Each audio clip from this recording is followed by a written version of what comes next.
धर्मेंद्र की मौत के बाद हेमा मालिनी की जिंदगी का हुआ सबसे बड़ा खुलासा, क्यों करनी पड़ी थी बी ग्रेड फिल्म, आइए जानते हैं। 1980 में शादी करने के बाद अभिनेत्री हेमा मालिनी धर्मेंद्र से निजी जिंदगी पर बड़ा तूफान आया। उसी दौरान उन्हें पता चला कि उन पर करीब 1 करोड़ रुपए का टैक्स बकाया। यह रकम उस समय किसी भी कलाकार के लिए बहुत भारी थी, क्योंकि बॉलीवुड सितारों की कमाई करोड़ों में नहीं होती थी। यह मुश्किल लगभग 10 साल तक चली और हेमा मालिनी ने इसे अपने जीवन का सबसे चुनौतीपूर्ण दौर बताया। शादी के समय हेमा मालिनी इंडस्ट्री की टॉप अभिनेत्री थी। हालांकि धर्मेंद्र पहले से ही प्रकाश कौर से विवाहित थे। इसी बीच उनके वित्तीय हालात बुरी तरह खराब हो गए।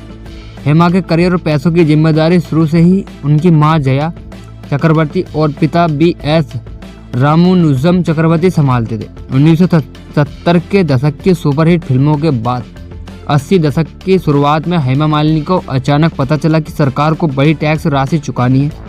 इस मुद्दे को लेकर उनके माता पिता के बीच अक्सर बहस भी होती थी।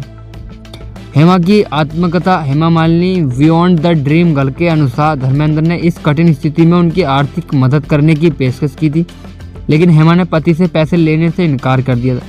पिता के निधन के बाद जब हेमा पर पूरे वित्तीय मामलों की जिम्मेदारी आई, तब जाकर उन्हें इस संकट की गंभीरता समझ आई।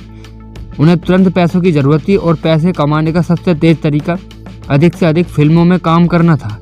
पैसों की आवश्यकता के कारण हेमा लगातार फिल्में साइन करती गई।